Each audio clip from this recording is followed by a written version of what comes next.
everybody. Here we are. Let's hope this works. There was a technical issue with Twitch. It wasn't letting us sign in and all that fun, amazing stuff.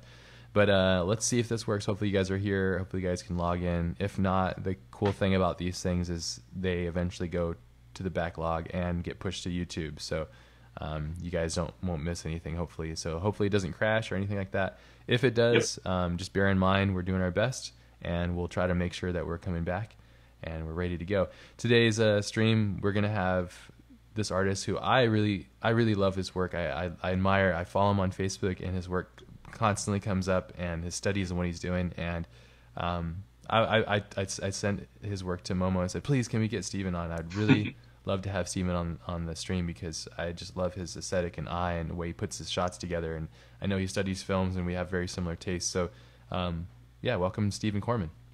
Hi everyone. Hello. Where in the world are you actually right now? Where do you live? Right now in Belgium. Actually, I was born in USA, but I've been living in Belgium for like more than 20 years now. So that explains my very weird accent, I guess.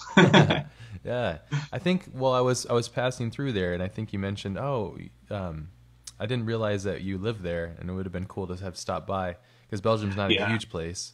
But right. I really loved it there, man. That's a beautiful country, man. It's really cool. I had no idea you were actually coming. That was a bummer, because I would have loved to meet you. But anyway. Next time. Because actually, I went to Paris to the iMac masterclass, right? Okay. And the thing is that I was so exhausted that I basically slept the entire day. Damn. and I just saw you leaving. Oh, crap. Well, next time. Yeah, you got to get some sleep, man. I know you're tired right now, too, so... it's okay. We won't keep this too long. Everybody, if you have questions, just let Joe know. Joe is in the chat, so just make sure you get him, get his attention, and then he'll forward those questions along. Throughout the stream, we'll do our best to answer your questions. Make sure they're well thought out questions, so when we answer them, it's well worth the time for everybody to listen. So, but yeah, let's dig in. So this is I'm sharing some of Steven's work. He has his ArtStation. I will. Here, I'll share a link for you guys to check it out on your own computers, just in case the quality doesn't come through, because they're quite striking imagery. Here, actually, this is your work. So, but yeah, how long have you been doing art? Because I didn't realize it until just now that you are actually a musician as well, and so this is like this is your second life now, which is quite interesting. Yeah, well, it's quite a long story, to be honest. I mean, I guess when I was a kid, I was like the kid that was always drawing. So art has always been a part of my life. But I've always wanted to do movies, actually. And but the thing is that when you're a kid in Belgium, it's extremely hard to realize or to find a way to make that a reality. So I guess I just grew up and I just brushed all that aside for a very long time. And I started doing music at the age of 16, I think. And I did that pretty much nonstop until like 4 years ago. And I guess I just needed a change. What I mean? I don't know. I just felt a big need to create stuff again. Yeah. And it took me a while to decide how to do it. But yeah, I think it was around 2012 that I started to feel again that love for movies, that I started to watch again a lot of movies, to watch all those making of. Yeah. And I realized that, man, I grew up and I didn't do that. Why? I have no idea. Yeah. So 2 years passed and it just grew in me, and I just decided suddenly to do it. You know what I mean? Yeah. And I think also the fact that the world changed a lot during those 15 years, and I realized that now you can do this stuff from your home on your computer, which wasn't possible when I was young. So all that very much excited me and really motivated me to get back into it. So I started like January 1st, 2014, actually, I think. That's so yeah, and I've been doing that nonstop since then. That's awesome. Yeah. Yeah, when I look at your work, I can see years of development and growth, in the way that your eye is shifting and how you build things out. Yeah, that's awesome, man. It's cool. Chasing the art dream is not easy. Definitely. Yeah. But to be honest, I really felt like I could do it because, I mean, it's hard to explain, but for the first time, I knew exactly what I wanted to do. Because for music, I feel like I never knew exactly where I was going. I wasn't mature enough, I guess, Yeah. So, but for art, it was very different. I guess it was also because I was older, so I was able to, to project myself very clearly, Yeah. like 2 or 3 years in the future, and I knew exactly what kind of art I wanted to do. Mm. So I was able to identify my mentors, basically, Yeah. and so I didn't waste any time searching. You know what I mean? I just knew exactly what I wanted to do, and I just went for it. And I was pretty sure that there was a way for me to make a living out of it. I was also out of a job actually 5 years ago. I lost because I was doing music, but I still needed a job on the side to make a decent living because music doesn't pay shit, And Yeah, certain types of music, yeah. yeah, but I lost my job, and so yeah, I felt extremely depressed actually, and that's also what allowed me to think about all that, and yeah, and I realized that there was a way for me to make a living out of that from my home, so I just did it, and I started working as hard as I could. Like, I mean, I'm still doing it, but when I started, I think I was working like at least 18 hours a day. I mean, it was pretty insane. Yeah, you have a hard work ethic. Where does that work ethic come from? I think it's it comes from the fact that a few years ago, when I lost my job, I also had a lot of big problems with the band I was in and my friends, and I think I came to a point where suddenly I felt extremely alone. You know what I mean?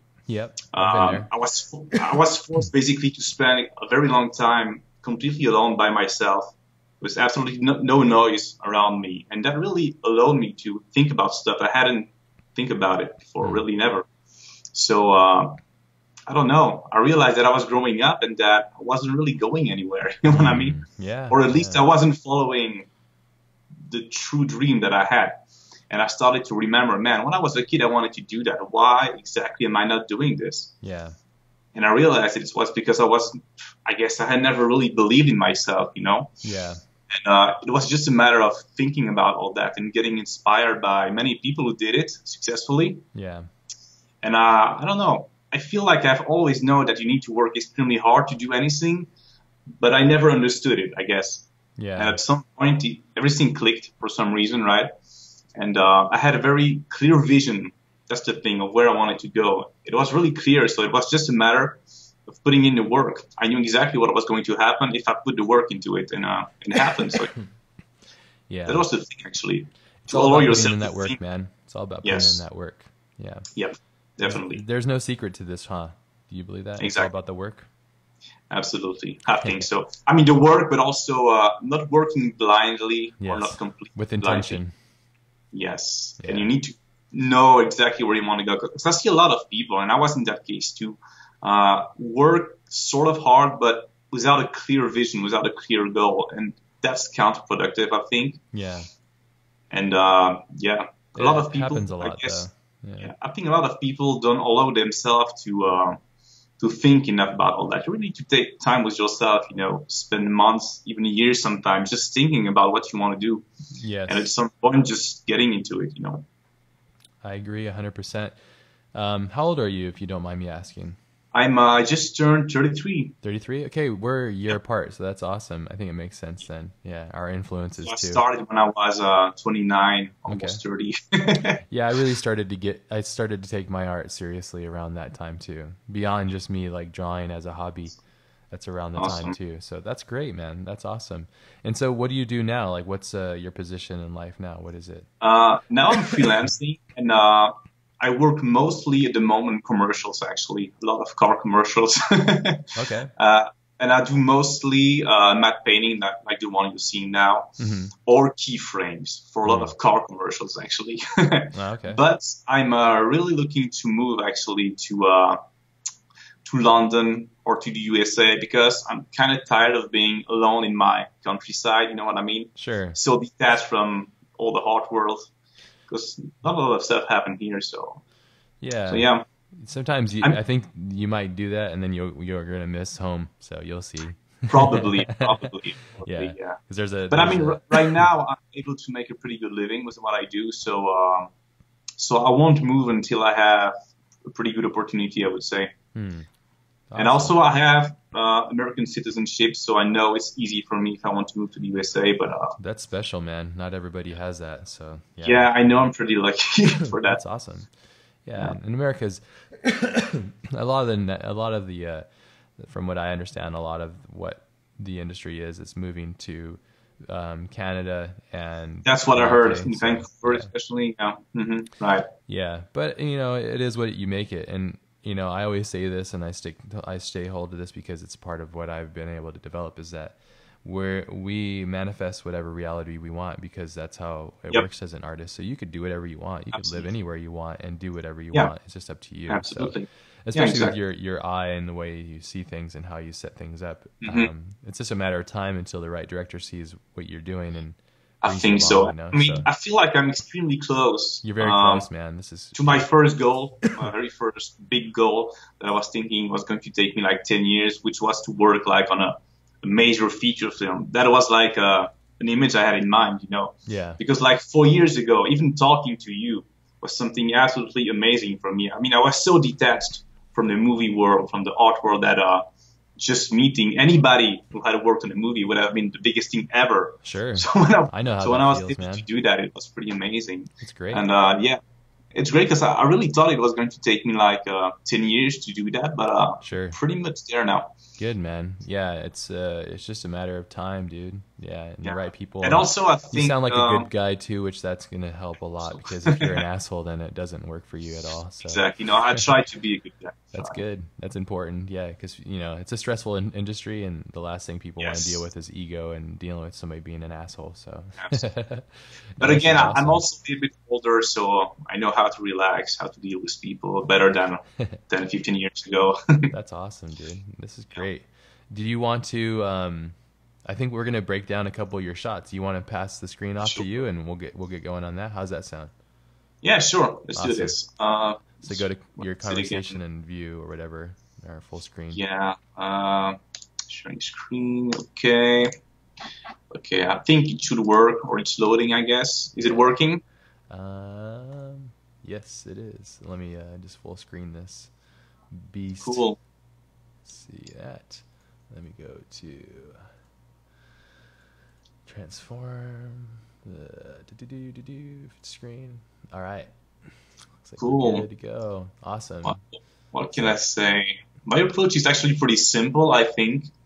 I basically mix anything that works for my shot, I don't have like a workflow that I use all the time. It's really whatever works. But for this image, I actually don't have the final one here. Wait a minute. Where is it? Yeah, so this image, right? Yeah, we're gonna break down that one, right? Or just some of your Yeah. approach on it. Okay, cool.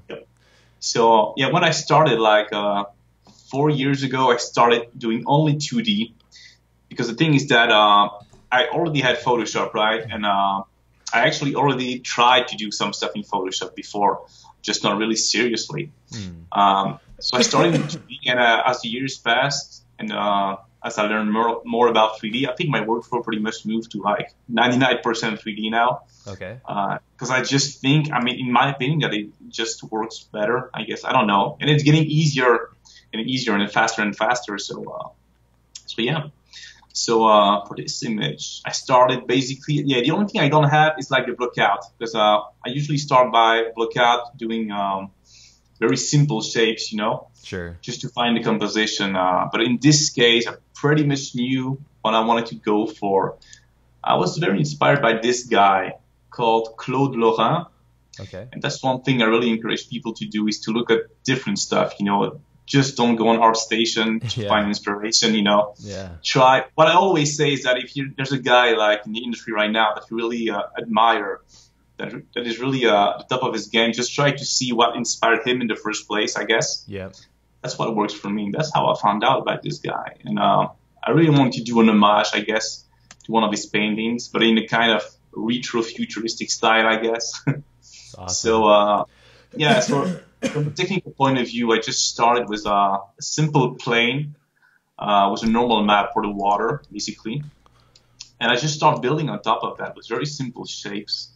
Let me see if I can get the foreground first. What made you decide to use Maya over any other program? Is it Yeah, just that's what a was good question. the main thing for the start?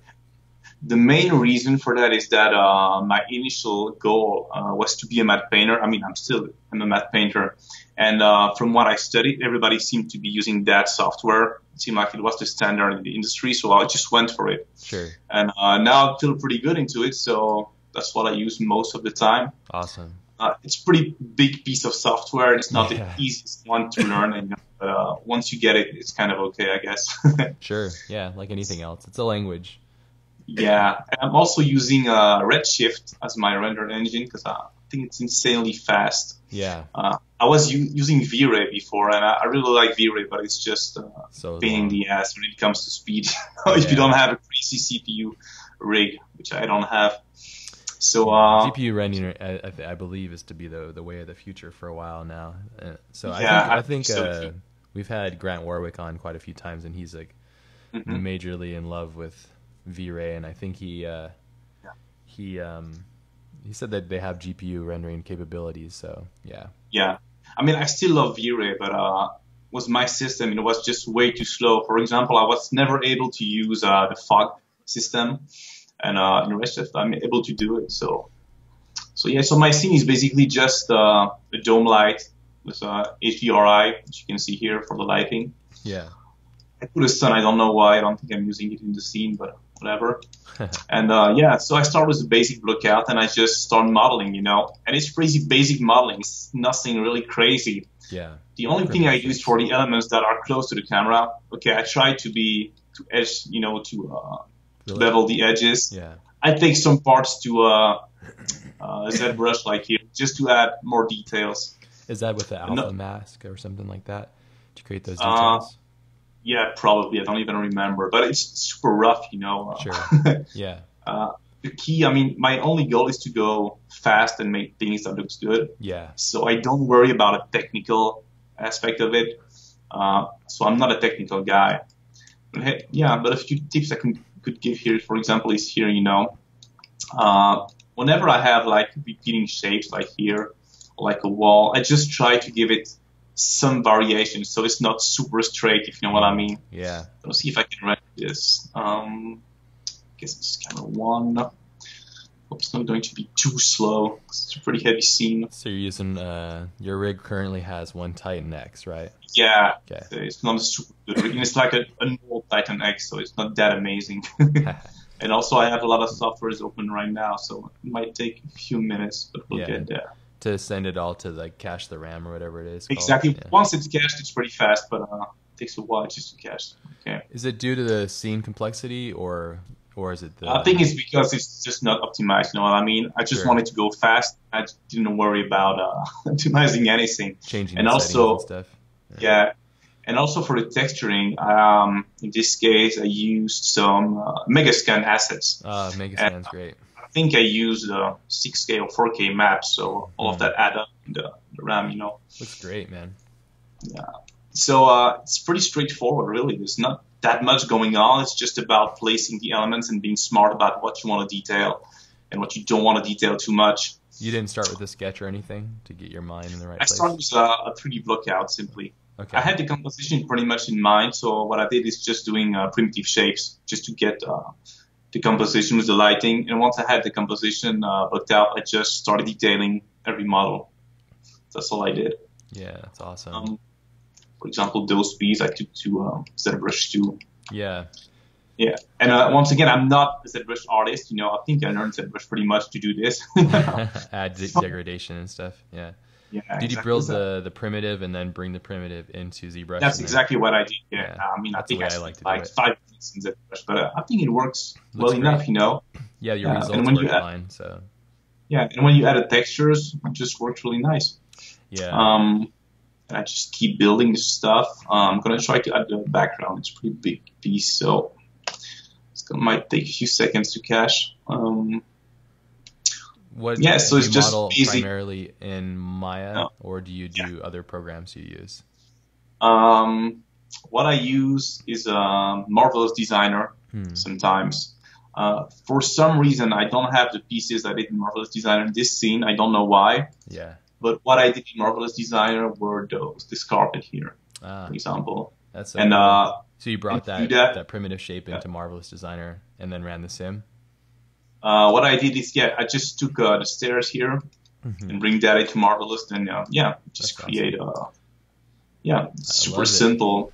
You're such a And the hybrid good thing is that artist. This is great.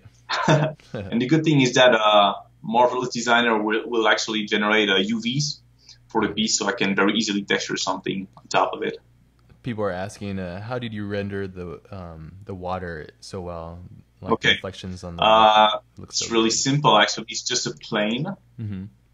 Yeah. so that's all it is, and it's just a water material, very basic. Um, Redshift has a preset for that, but I don't think I even used. So you just need to be transparent, the right. I'm not even sure it's the right IOR, to be honest. Mm. But what I did is put a normal map. That's all it is. That's cool. A normal map that you got from like in a Yeah, source or something. yeah. I've had it for a long time, but I think you can find tons of them everywhere. If you don't have one, you can just take a water texture Mm-hmm. and generate a normal map into Quixel, which I do sometimes too. Okay. So you use Quixel too. Damn. All right. Yeah, not Yeah. all the time because I find it pretty unstable, at least on I my get that phone too. for some reason. I mean, it works okay, but sometimes it's quite unstable. So you And put if I that take a plane just underneath the surface of the other texture so that it kind of comes out in certain areas only? Is that what you do? um, it's pretty much, yeah. Okay, cool. So Uh, it's just underneath the other texture slightly so that some of it rises and then when it doesn't oh no rise no you no no no no! It's just no. There's only one. Sorry, there's only one material, and I'm trying to take off the. Wait a minute. I'm going to show you what it looks like without the normal map. Okay. Hopefully, it works. Don't crash. Yeah, I don't crash. Have you used a Substance Designer or Substance Painter yet? Yes, I've tried it. I think it's really very, very good, but Yeah. I stopped using it just because it wasn't actually speeding up my process. It was actually slowing it down because when I do texturing, I do it super roughly. You know what I Same. mean? I use Yeah. whatever map that comes that I have, and I just go with that. Okay, it's super slow, probably because I have like 2 Maya sessions open. But it's gonna work. It's gonna work. It's all good. Okay, there you go. Oh yeah, it's also because I loaded the background. Sorry, that was the reason. Oh, okay. There you go. Nice. Okay. So yeah, so it's like just a plane with a reflective shader, How about and the I just water on the rocks? I mean, that's what I was talking about. oh yeah, that's just a roughness map. Oh, okay. Maybe I can show it. So once again, I think that one is from Megascan, and if I have to create it myself, it's basically just a desaturated version of the albedo or diffuse map, and you just have to play with it to have enough reflection. That's all it is, really. So just like certain pockets of it comes through and then they're Yeah. reflective. Okay, that's really cool. That's smart. That's a smart way of doing it.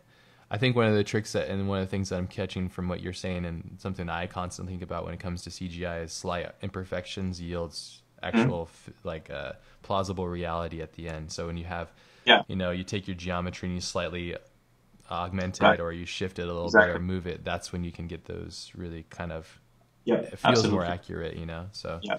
Mhm. yeah. So that's like the diffuse map. Okay. Then I have a displacement map. Yeah.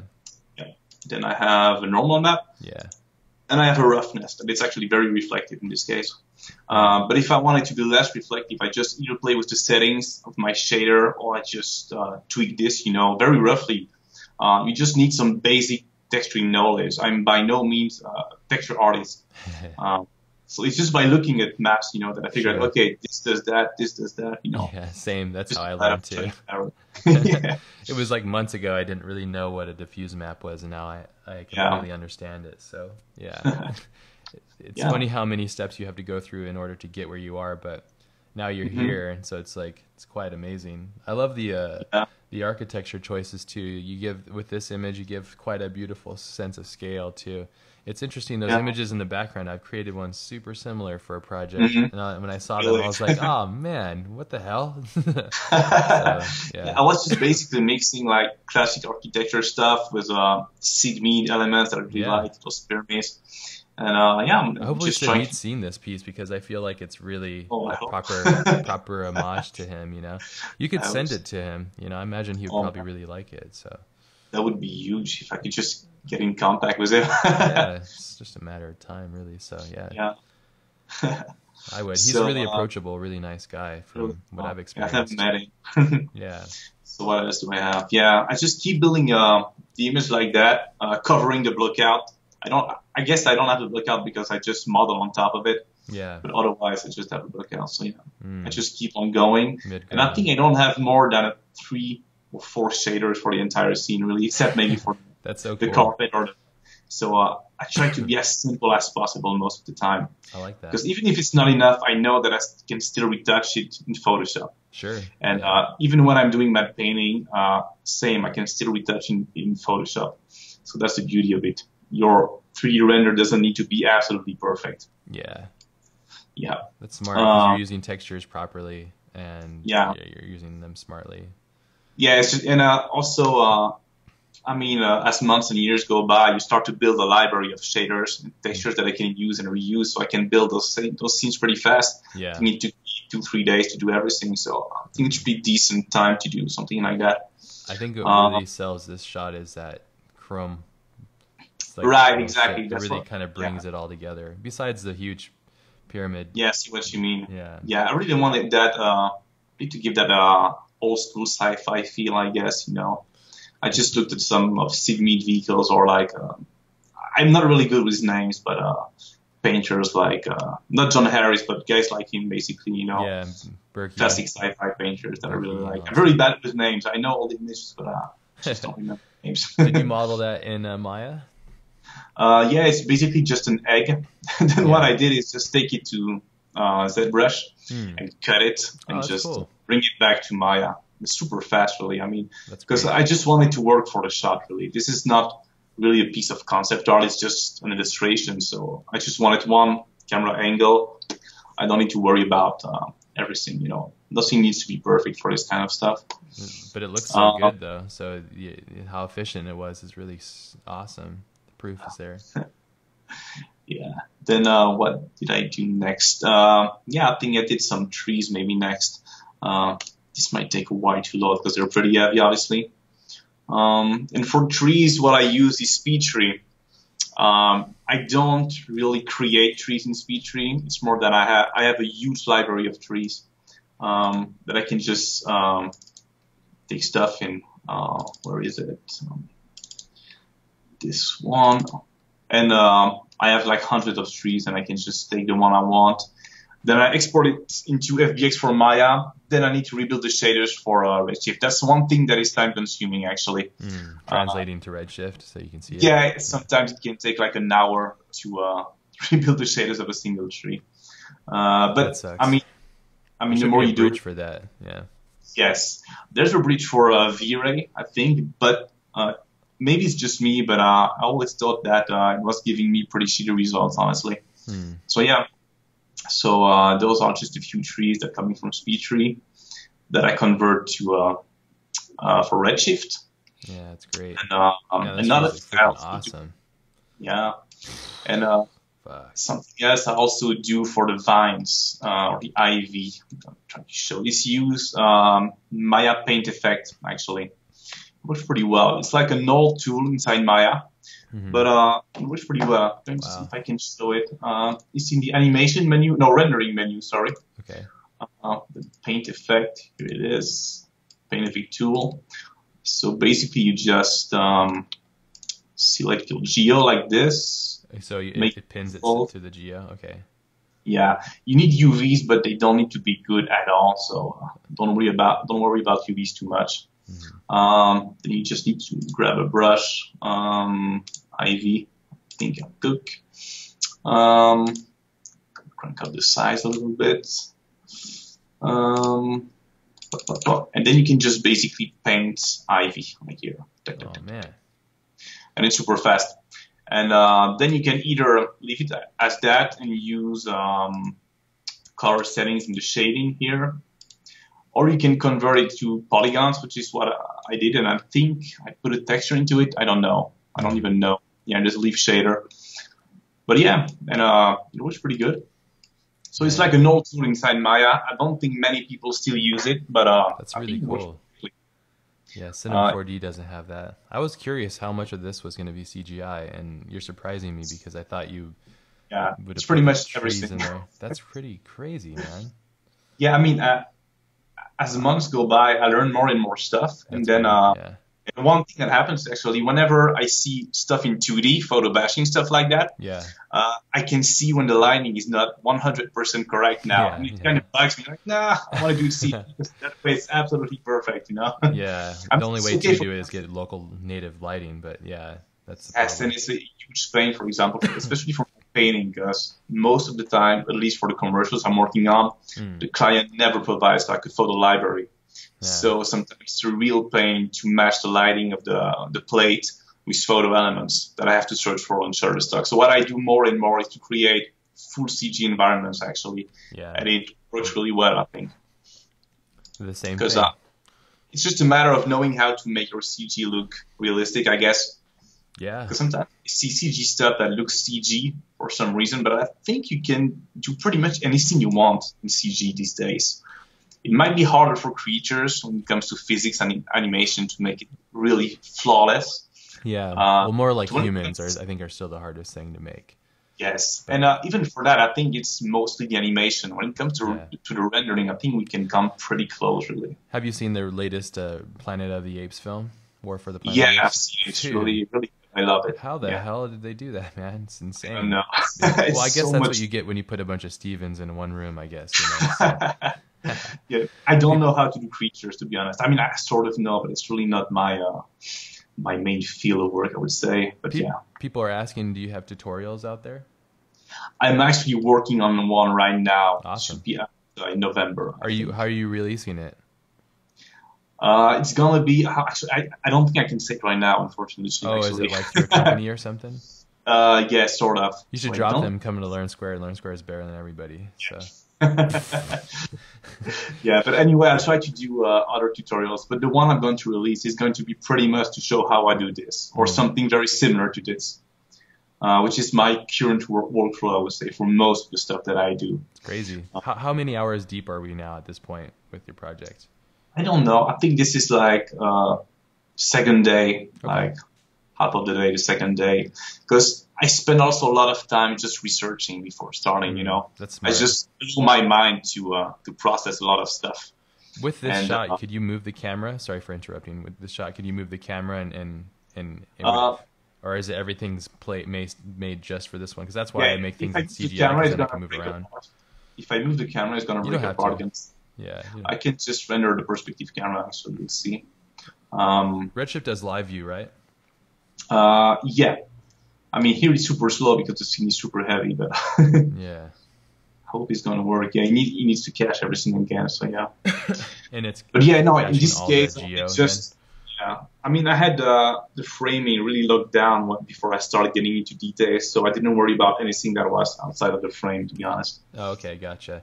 I guess for me, it's like in my mind when I make things in CGI. I guess sometimes I make it, sometimes I don't. But when you have all that freedom because everything is movable, it's almost like, Yeah. oh, now I grab the camera as if I was really there, I know. and then I go I and know what oh, I'm you gonna take a mean, photo there, and then change Actually the aperture. do it. And, yeah, No, I actually did it because on my R station, I showed a very quick process, Mhm. and I actually showed a few different angles very quickly. yeah, But yeah, so cool, man.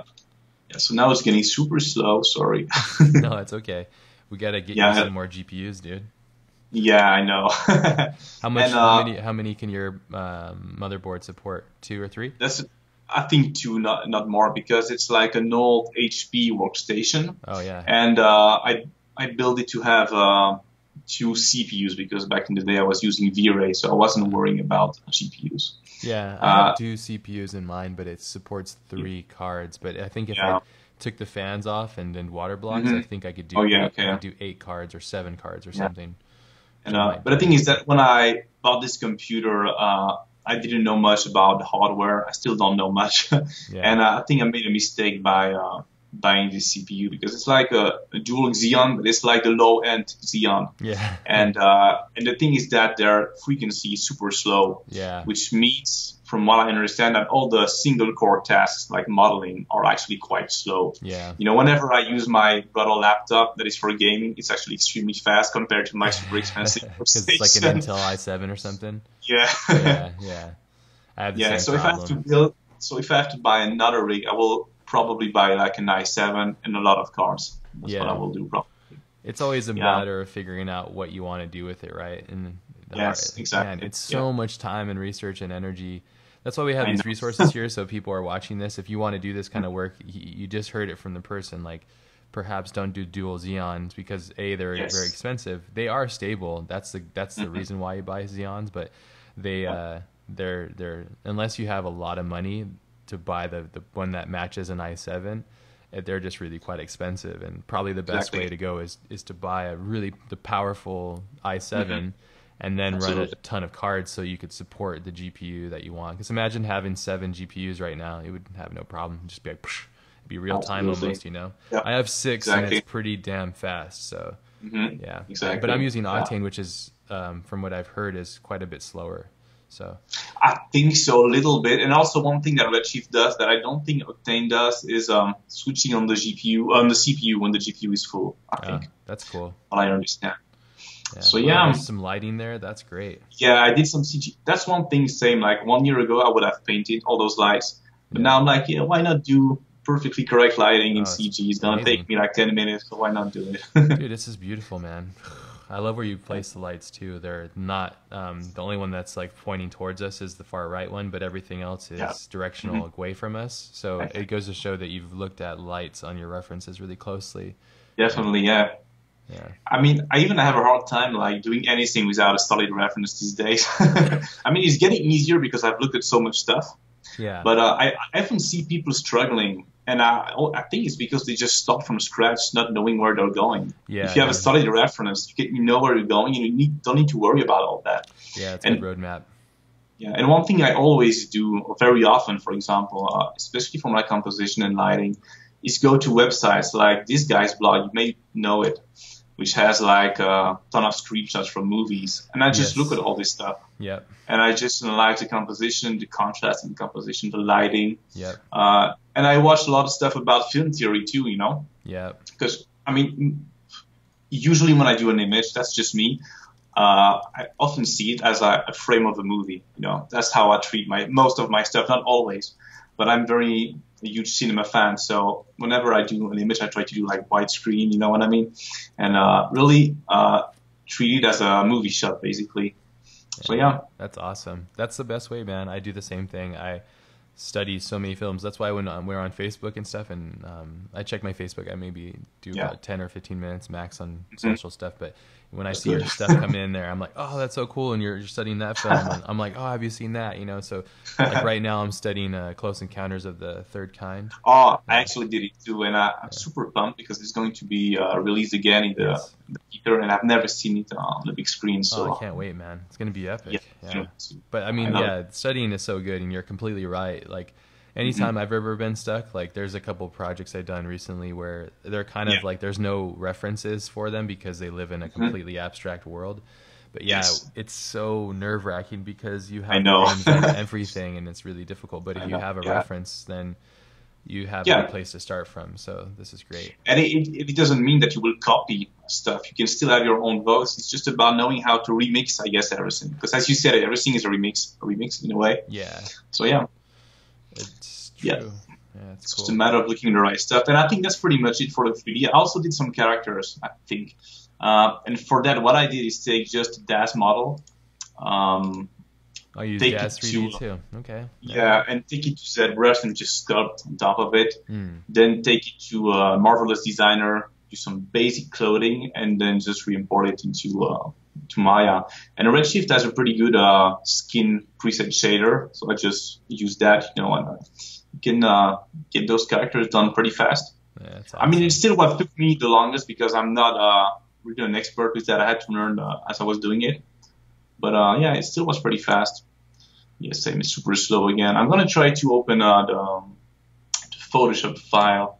So you take it from that render now. We're 2 days deep, and now you bring it to Photoshop. Exactly. Do you do render passes too, so you have the mats and stuff? I do that only, honestly, when I'm working on professional stuff. Okay. So I have a maximum control. But here, I just wanted something that looked good and have it fast. And I felt like I didn't need to have passes, to be honest. Gotcha. So where is it? I'm going to try to find that. No problem. questions come in while you're doing that. So one of the questions, how much did your computers set you back, Ash? If I can recall, the first computer I built with my buddy Patrick, I put it together, and then I had my friend Patrick help me finish it. It's quite complex. I think I spent about $6,000, I think, on the first one.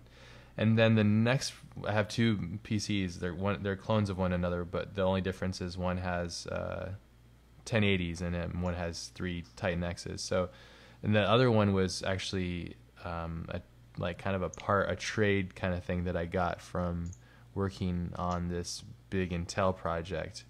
And so for payment, I had them work with me on giving me the computer, clone my computer so I'd have another computer basically using Intel products and stuff. So I got 2 of those. One of them was for our project, and then the first one was I think it was $6,000.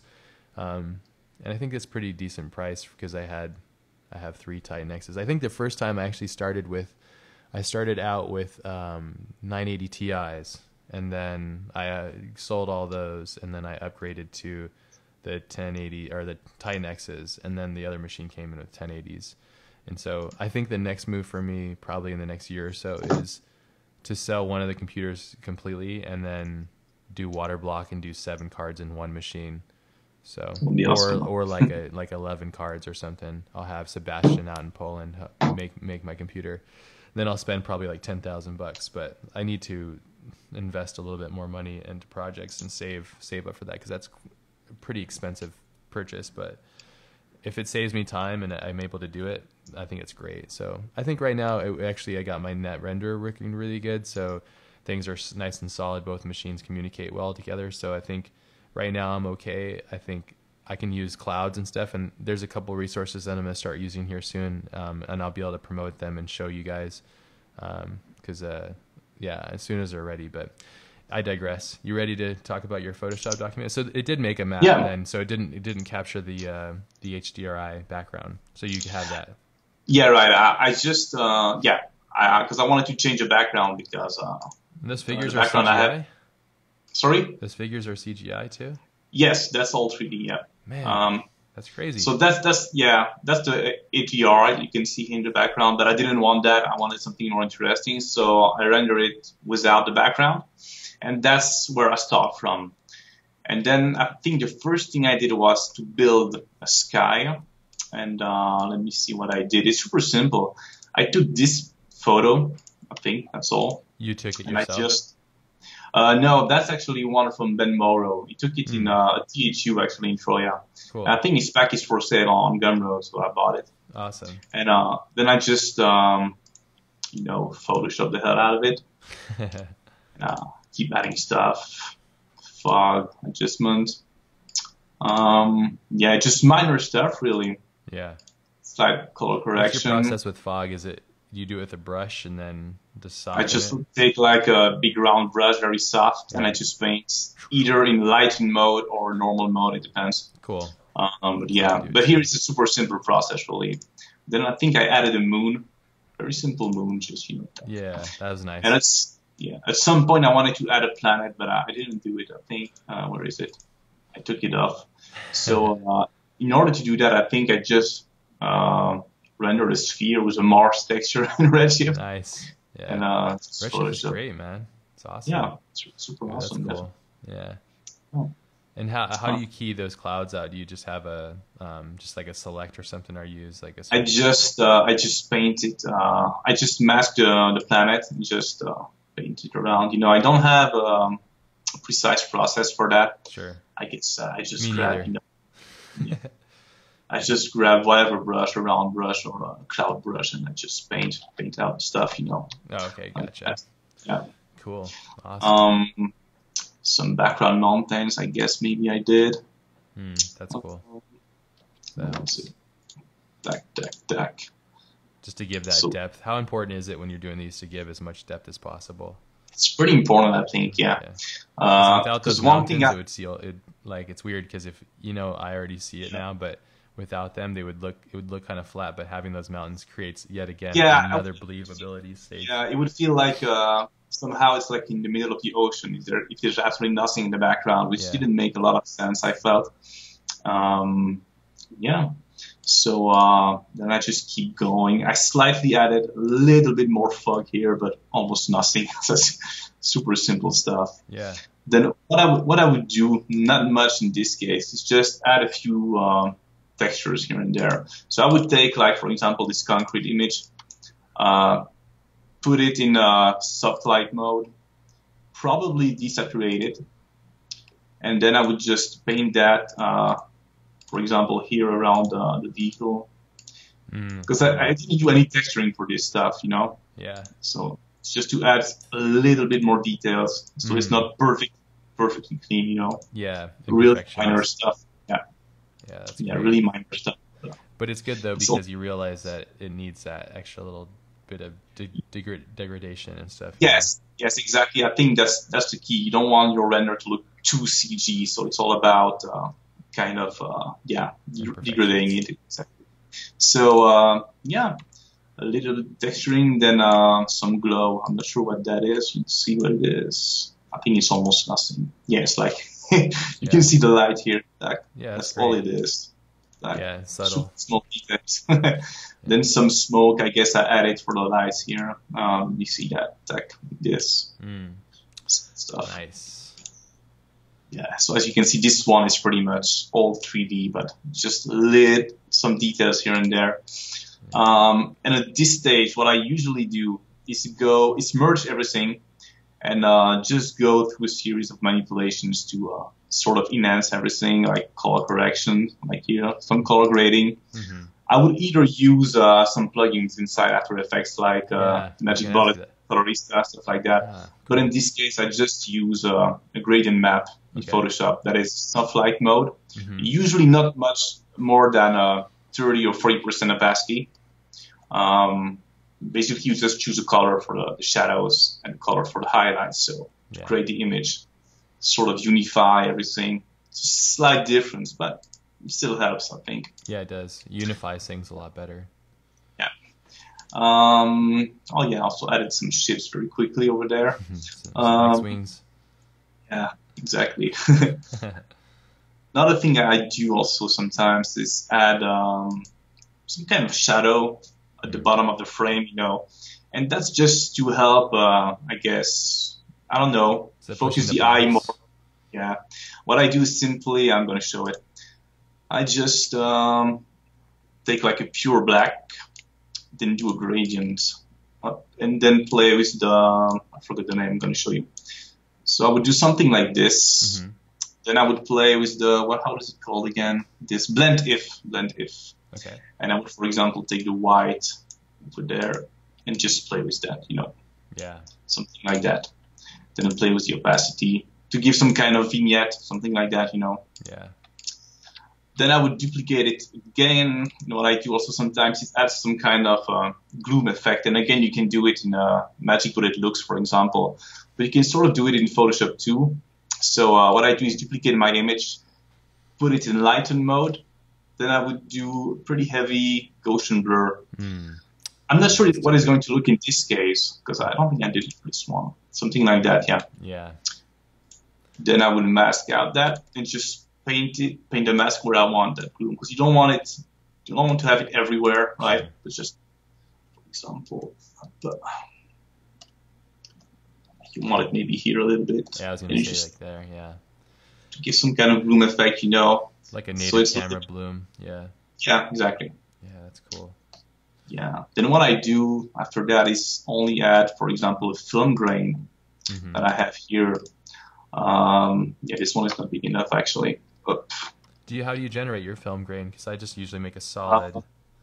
I have this one. I've had it for a long time. I think it comes from footage grain that I downloaded a long time ago, and I just took a screen cap. Okay. And I just put it in overlay mode on top of it. Yeah.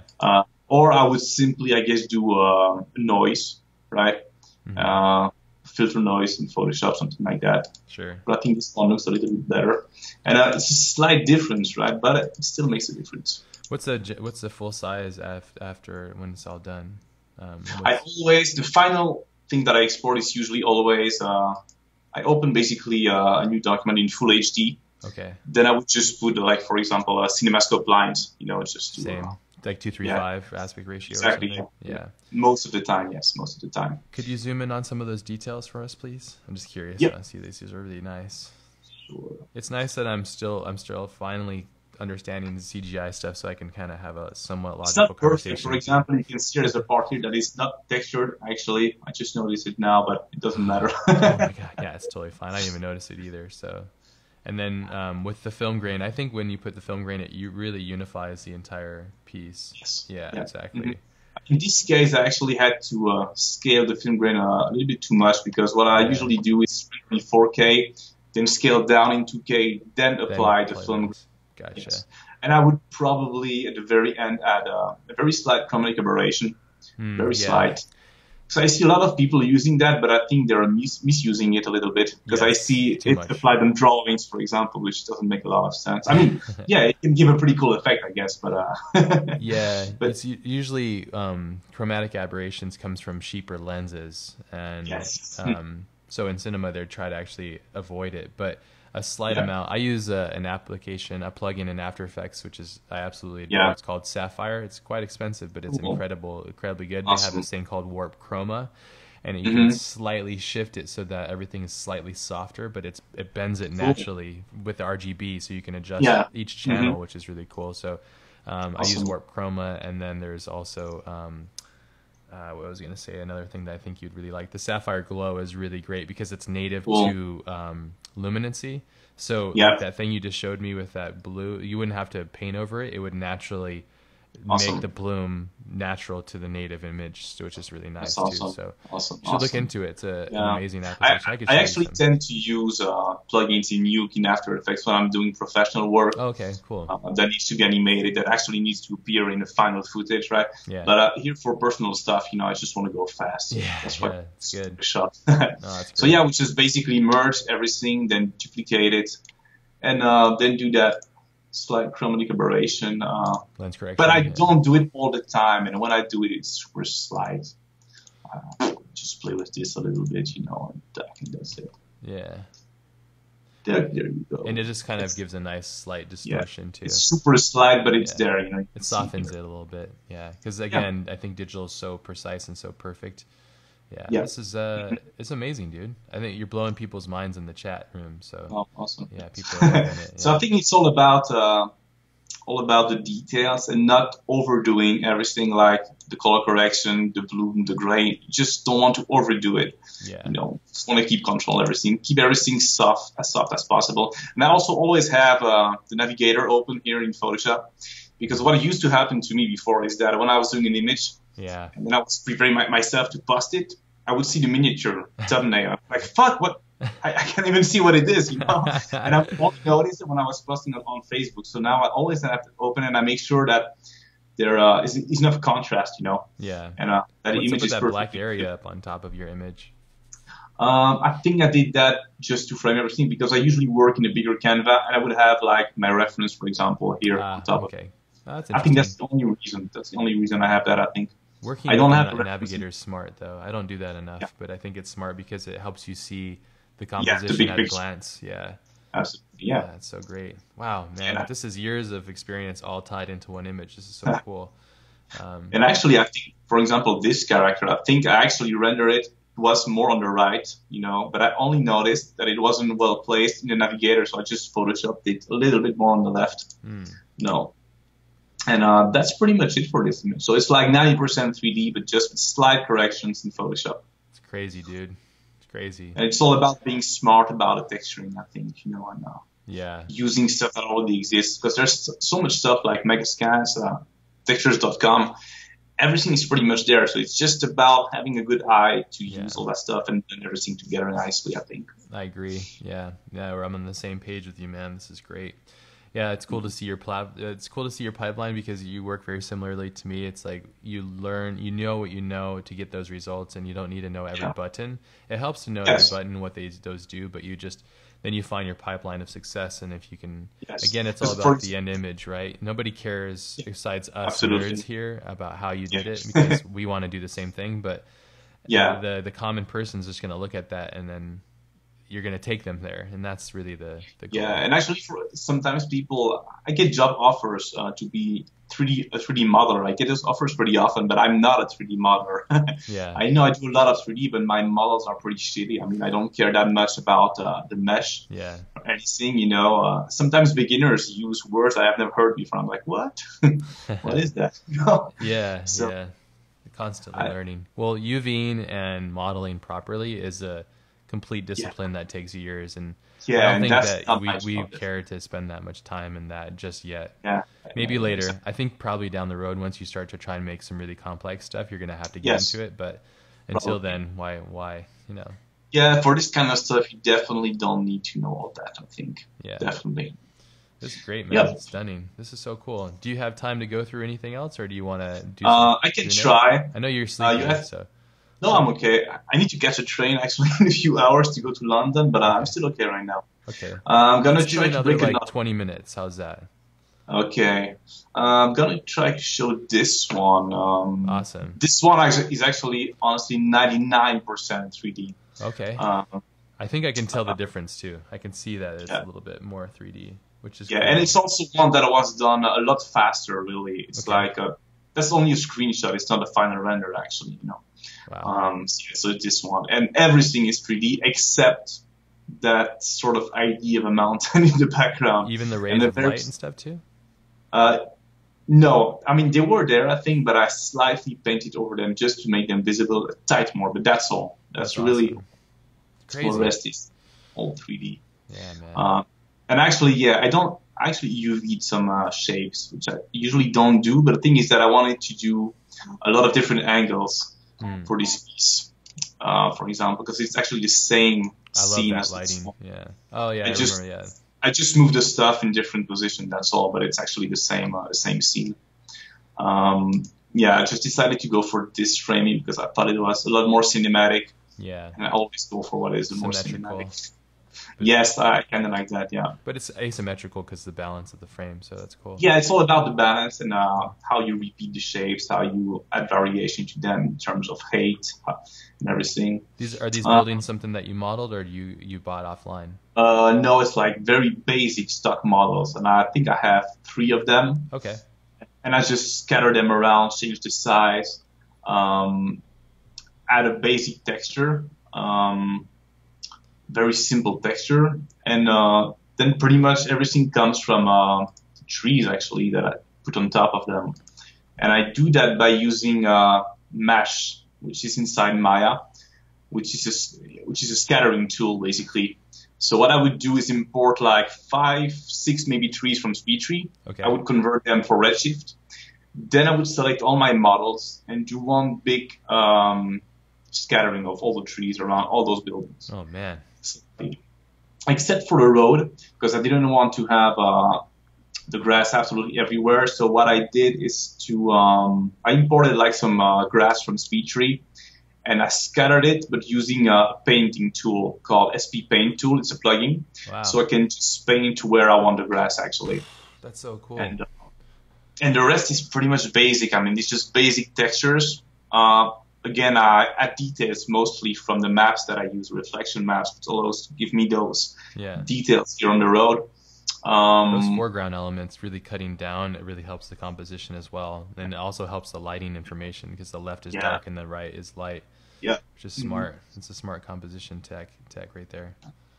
There's some hidden trees. That's crazy. That's one thing, like, it bums me out that I don't use Maya for those specific things because I don't think... I could be wrong. Guys, let me know in the chat if Cinema 4D has something similar, but I don't think it does, which is kind of a bummer because now I'm super jealous now. But yeah, it's all about having the proper workflow, and it took me a while actually because I'm pretty much obsessed with nature and jungles. I don't know why, I just love them. Yeah. So when I started doing 3D, it was one of the first thing I really wanted to know how to do, and it took me a while to find the right tool and the right software to do it. But yeah, so that's pretty much like the base of my scene. Yeah. So just those buildings, basic terrain, and again I use a Megascan material for the grass. Even if it's going to be probably completely covered by the trees, I still wanted to apply it just in case. How many hours are we in now at this point in your project? Okay, I think I took probably, I think I worked on that only after work, so I think it took me, I don't know, a week of working 2 or 3 hours per day, something like that. Okay. And this was the last shot I came up with, actually, because I did all the others first. Okay.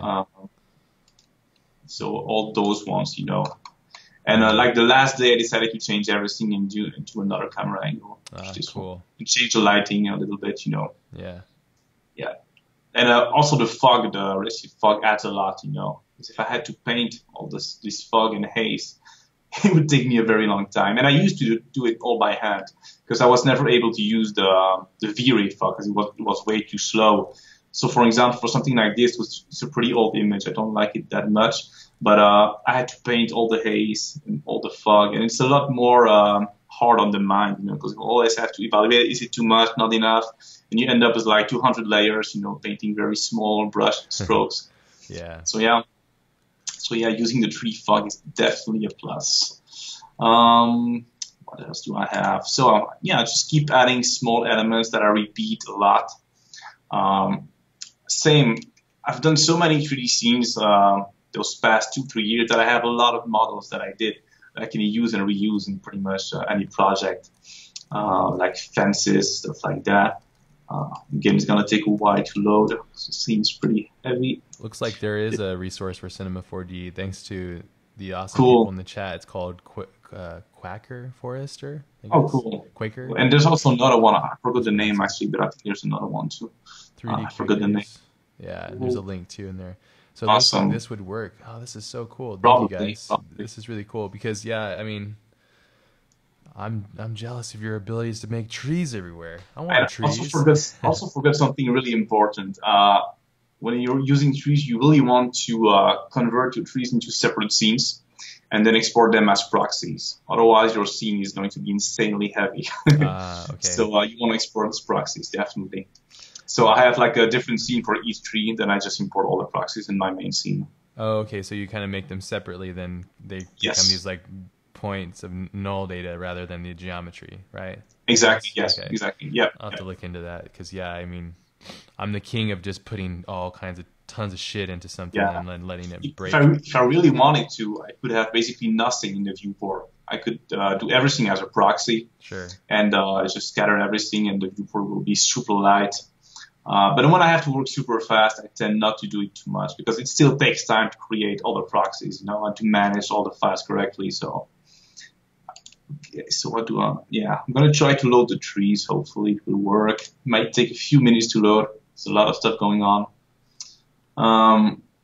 And once I add the trees, it's pretty much done. To be honest, it's all about tweaking the lighting and yeah, playing with the light, finding the right composition. It might take a minute or two. I also tend to hide old company logos in my scenes. I don't know why. Like I have the Pan Am logo. I don't know why I put that there. You mean you have them out there? I think that probably just roots the reality of it, right? Yeah, right. And the thing is that I didn't want to use a logo from a company that is active today because it would have been maybe too obvious or I would have problems. I don't know. So I just used the Pan Am logo. Super old airline it is. Yeah. Now. I think you can. Yeah, I'm running with legal issues because you're not selling it. So. Yeah, and I don't think anybody will see it anyway. Yeah. What's the sample rate on this one? And is it? Oh man, I put everything super low just so it loads as quick as possible. When you send out the final render, what's the samples you usually send? I usually override everything here, you know, and I usually put, for example, 512, something like that. And it's more than enough for an outdoor scene. Sure. You probably would need to go a lot higher if it was an indoor scene. But when it comes to outdoor scenes, Redshift can handle that very easily with pretty low settings, actually. Yeah. So yeah. Awesome. And that's another good thing about Redshift, because as I said, I'm not really a technical guy, right? Yeah, but I hear it's very user-friendly. Yeah, with Redshift, you can pretty much use the basic settings and it will work. You can brute force everything and it will just work, you know. That's great. While V-Ray, you have to spend a lot of time looking at all tutorials, learning about what everything does. Yeah. Octane is kind of similar too, but yeah. It's I mean, the switch from V-Ray to Redshift was very easy for I me. can't imagine. Yeah, that's a It took definite night or it day. took a day. It's basically V-Ray, but a lot more simpler Yeah. and a lot faster because it's really insanely fast. I'm using pretty heavy scenes, but in other scenes it takes like sometimes a few seconds to render really.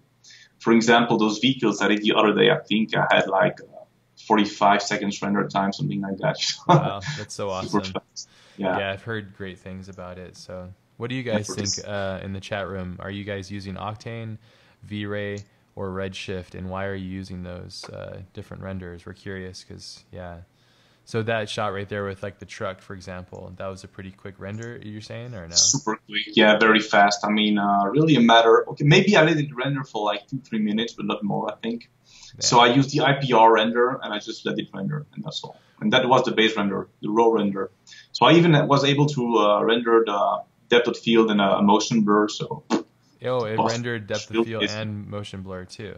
Yeah. I wasn't sure about rendering the motion blur. It's something I hadn't tried before. I wasn't sure about how I would be able to do an animation of it, and then it caught it right in the middle of the Yeah, animation. the only thing I did is take the vehicles and basically make them go from point A to point B, and the camera as well, so the focus stays on this guy. Yeah. And that's pretty much it. Then I just painted over the rain, very slight other things, not much really. This one was very super quick to do actually. I think I took like a day to model this, then another day to playing with the scene in 3D. You modeled that in a day? Yeah, I think in a day, yeah. But it's pretty basic stuff. Same poly modeling stuff or no? Yeah, it's only poly modeling stuff, really. Yeah. Okay. Damn, Daniel. People are asking, is a key shot worth it anymore? I never used it. That's a very good question. I used to love it, but the more I got into CG, the more I understood it, the less I found Keyshot really useful. I mean, it's great for probably very fast renders, and if you're not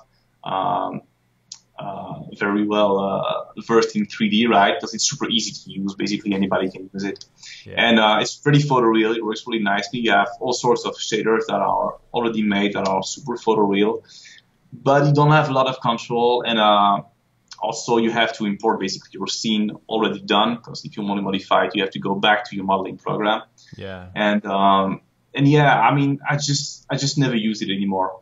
And also because I don't have the fog in Keyshot. There's no fog, I think. Maybe that's changed. I don't know. Volumetric lighting and stuff too, yeah. Yes, that's one big thing. That saves me hours or days. I love volumetric lighting. I showed you a scene for my next film, and the volumetric lighting. You can't get that. And well, I think you can get it in Arnold, V-Ray, Redshift, and Octane. I think there's merit to all of them. I've heard great things about Arnold. It's just very expensive. Mm-hmm. I've heard great things about V-Ray. It just takes forever, and you have to have proper mind and skill for it. I think with Octane, you have to deal with the finickiness of it. And I'm hearing from Redshift, I hear it's just quite easy to use. It's almost like an adaptation. It's quite easy. I mean, it took me, to be honest, quite some time actually to really understand how it works, because you have to basically first set up your volume shader. Mm-hmm. Then you have actually to set up how much you want the light sources to emit, basically fog. You know what I mean? Yeah. So you have to tweak the fog first, then tweak the lighting, with a setting that is called the contribution scale. And for example, it's like atmospheric perspective then. Yeah. Okay. For example, here actually, I wanted a very thick haze here to have some kind of sunbeams. So what I did is set up the fog shader. Then I grabbed the contribution scale setting of the sun and I put it like to 100%. And so that gives me very thick. Yes, exactly. Yeah. And that was pretty much it. Yeah, I think it takes. Is that VDB? Is that what it's called in the Redshift or no? No, it's not called like that in Redshift. I think that's for volumes, but that's what I have to use in Octane. It's like a volume voxel. But I mean, I'm not an expert once again, right? Yeah, you're good enough to get your way around though. So people are shooting themselves in the chat. So there you go. If you want to use the Redshift fog, you have to go to the atmosphere slot here. Yeah. And you have to add the volume shaders, basically. How is it called again? Volume scattering. That's how it's called. Okay. Then you choose the color, emission, and all kinds of Absorption and settings. stuff too. No. Yeah. Yeah. Okay. Then you go to your light source and you choose how much basically you want the light to emit fog. I guess I can say it like that. I don't know exactly how it works, but I'm able to get what I want. What's some of the tutorial resources that you use to educate yourself on Redshift? Is there a couple places? The very first one I use is the basic intro to Redshift for Maya. That is, I think it's on the Redshift YouTube channel. Okay. It's like a 2-part video, and you can learn pretty much everything for that. Great. Then there's also another guy who does a lot of very useful stuff. He's called Saul Espinoza, and he's probably the guy you want to go to if you want to learn anything about Redshift, because he's much better than me when it comes to all the technical knowledge, really. So, yeah, and he has a ton of videos on YouTube, and that's how I learned actually to convert trees, for example, for Redshift to set up a proper leaf shader. That was pretty much a pain in the ass in the beginning to get that right translucency, you know. Yeah. How do you say his name? It's Saul, so S-A-U-L, and his name is Espinoza. Gotcha. Yeah. I'm just wanting to share it with everybody. Yeah. Okay. I've seen some of these videos. The problem is I'm just so tied up with my projects, and they're all in Octane that I can't shift until I'm done with them. And I have these 2 massive projects that I'm kind of embedded into. But okay, I'm gonna save this for later because I did get the I did get the early version of it or something like that. I can't remember. So I have Redshift. I'm worried about going down that rabbit hole already. So I know what you mean. Yeah. But yeah, it's a dark rabbit hole. So yeah, exactly. And and for the scene it's pretty much it really. It's like a few shapes, like 2-3 textures, and then tons of trees scatter around the geo, and then render, and that's it. That's awesome. There's really not much going on. Yeah, I just UV this panel and that's pretty much it really. Wow, that's so cool. Yeah, I think I UV'd one piece of the road, just one, and then I just duplicate it many times. How are you UVing things? Just with the UV unwrapper inside of Maya, or what's your most of the time it's like planar mapping or just automatic wrapping, you know. Okay. I just grab that one actually is all combined together. So yeah, let me see what I can do here. Let me take this piece, for example. I don't remember how I did it for this one actually. Yeah, same for this one actually. I took like a Megascan material, I think. Or no, that one is actually on texture.com. It's a Rust material that I love. Yeah. And I just changed basically the diffuse map to have something else, but I keep the roughness normal map, so I have that used, texture. So yeah, I tend to reuse and reuse everything. So yeah, I just use planar mapping, I think. So it's in UV. Oh yeah, this is Maya 2017. Yeah, I'm not really familiar with it yet, but yeah, planar mapping or just automatic mapping very often. So it's like it makes a huge mess basically, but it works, because I can correct what doesn't work in Photoshop. 3D Code has a pretty amazing unwrapping setup. I don't know. Yes, and actually what I do sometimes, I haven't done it in a while, but if I have like a model very detailed coming from ZBrush and I need UVs, then the automatic mapping from Maya won't work. But the one that works pretty good is how is it called? It's mapping thing in Modo. I forgot the name, but it works pretty well. It's still a mess, but an okay mess, you know what I mean? Yeah. So that's just if you want to go fast to concept art, fast texturing. It's not about doing production models at all, really. Yeah. And I'm all about that, going fast and still have pretty detailed stuff that I can correct in Photoshop if needed. Sure. Yeah, because you're just working on a still anyway, so that's your main goal. Yeah. Yeah. Damn, dude, this is freaking awesome. Yeah, for this image, I think I just rendered like a motion blur actually for this one too. But I wanted to give the impression that the camera was actually, pushing through the shot. So there's a very slight motion blur, and that's just to give some life to the shot. Yeah, because you can do that, and you could cheat it in Photoshop, but it's so much better when it's native to the 3D space because Photoshop is looking at it as a 2D space rather, and this is in 3D, so it's based on depth. It's changing the shift in the pixels and the depth and stuff. That's so cool, man. Yeah, probably generates it like as an AO or something like that, or like a depth pass or something. Yeah, exactly. And it really helps, direct the eye, because I see some images that are very detailed but completely sharp everywhere, and that's not really. if you look at any movie shot, it's not everything is not in focus. So you have to sort of emulate, I guess, what a camera lens do. Yeah. And that's what I also think is pretty. I mean, if you want to do this kind of stuff, study a little bit about camera lenses. What does a wide angle do? What does a telephoto do? There's a lot of great resources on YouTube to break down Yeah, things there's a down ton for of stuff. anybody. I watch a lot of YouTube videos on, like right Yeah. now I'm obsessing on this one. This one guy did this amazing breakdown of Stanley Kubrick's 2001.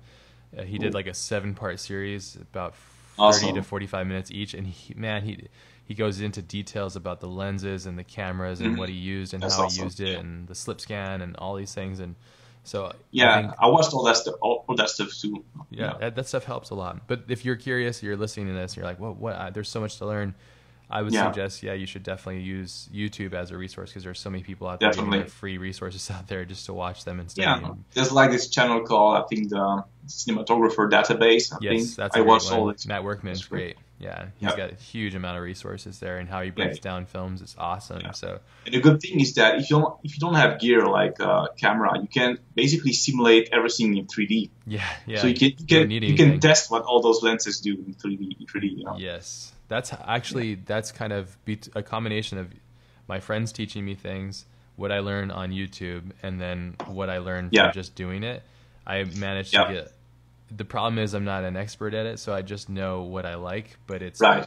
it's Mhm. a little bit more educated, I guess. It's just I have a Yes. bunch of books too on my shelf that like And to cinema be books honest, and stuff. So to be honest, I don't watch, for example, videos about CG lighting. I would watch how to light a set actually, and I would just repeat that in my 3D scenes basically.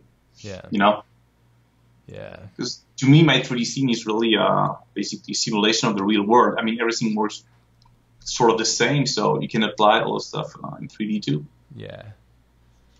No, it's awesome, Yeah. man. This It's is for great. this image. Yeah. Gotta have you I come think back, there's- man. This is awesome. Yeah. Thanks to you. I think there's some slight Photoshop after that, like putting some more vegetation here and there, and that's just basic matte painting skills, like duplicating, painting over, Sure. basic stuff, really. But it's Yeah. it's crazy. So in the future, I think we're going to be able to just simulate. And then now, instead of you just giving Yeah. me an image, I'm going to be able to put like my VR goggles in. We're going to be able to explore. Probably, this yeah. I world want to we've get into made, that, you know? actually. Well, I really feel like I strongly feel that the future of what we're doing here isn't what we're doing with this. I really feel it's game Right. engines. I feel it's Yeah. really Mhm. getting into. I've seen some amazing stuff in Unreal Engine, stuff that looks I like know. this, but you I know, can it's- go around and walk around in it. That's to I know, me, yeah. I That's want to get into that, too. Mhm. But yeah, because imagine you were working on a job, right? Steven Spielberg or whatever, and he's like, "Oh, I have this apocalyptic world with all this trees growing Right. on these," and you're like, "Okay, cool." And you go into and you make him this image. He's like, "That's great," but then you go, "Well, here's the world. Go walk around in it," and then Yeah, and yeah, it's absolutely. like, oh, and then you're in that next Yeah, I also level. think that's so. the future. Yeah. That's the future thing. Yep. But it's still like no matter what, you're not wasting time because you're learning about all these things. But I think what the smart way you're doing it is you're learning what you need to just get yourself there without Yes. being like an expert That's really at important, I everything. Yeah. That's why what I always say, try to identify who are the guys you want to emulate, basically, and just learn what they are doing. And Yeah. don't waste time in useless trial and error, because you don't need to spend years struggling. You can go straight to the point. I mean, Yeah. you're still going to struggle, but you can struggle less. Yeah, hopefully. Struggling less is nice. Yeah. A couple questions, and then we'll wrap this up and let you go take a nap before your train ride. Cool. Keyshot's not worth it anymore? Question mark. Yeah, I think we already talked about that. It's up to you. Whatever you want. I mean, Vitaly used it forever. and that's he's not always using the Octane. final answer. I mean, Yeah. it's what you prefer anyway. I think the reason why we're all kind of moving to these other render engines is because some of them are doing certain things better than others. And as Steven mentioned, the volumetric light and being able to do all those extra things, it's more cinematic. But if you want to do products and like perfection, Keyshot's still amazing from what I've seen. Yeah, it's amazing. Definitely. Yeah. So they're all tools too, and you can also achieve some great things in both. So And I mean, awesome stuff. yeah. So. And 1 year ago, I was still using Keyshot actually, and I was just painting over a lot. This one is done in Keyshot actually, There you and go. I just paint it over, So yeah. But now you, instead of painting, so instead of going 50% there, now you're like 80 or 90% there. Exactly, Yeah. absolutely. Yep. So again, it's and a that ratio also thing. allows me to change the camera angle easily and do another render if I have to. Yeah. I don't have to paint like for hours again. No, I can just spend an hour maximum in Photoshop. Yep. Yeah. That's the key.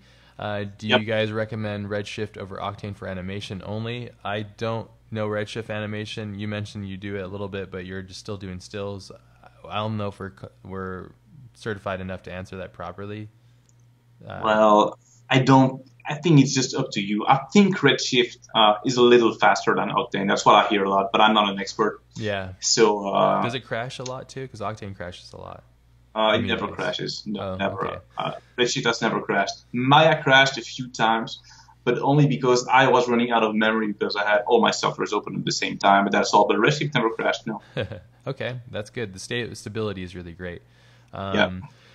Another one is it's more of a statement, I guess. The cool thing about Octane is that pretty much everything you throw at it looks stunning. I don't know if that can be achieved with Redshift without tweaking a million parameters. I have the impression that Redshift is for people who know their stuff and are really technical. What do you think? It's funny. I heard that once, but I don't know. I don't know the difference between all those ray tracer engines. To me, it's about just tweaking your scene the right way. I think. I don't know. Yeah. I know when I see a render, I don't know if it's V-Ray, Redshift, Octane, or whatever. Same. I can't tell the difference really. Yeah. I think it's about the texturing, the shaders, the lighting, the composition, everything that is outside. I don't think the render engine matters that much in terms of visual quality. Yeah. I don't know. It's about your eye. I think it's about your eye. Yeah, I've seen some amazing stuff come out of like Blender Cycles, for example. Yeah, exactly. I've seen It's amazing like stuff out of Blender Cycles. Yeah, exactly. So, yeah. And that's just a matter of the person and their eye and being able to see. Yes. It. So again, I think these are they're so close. So I wouldn't really.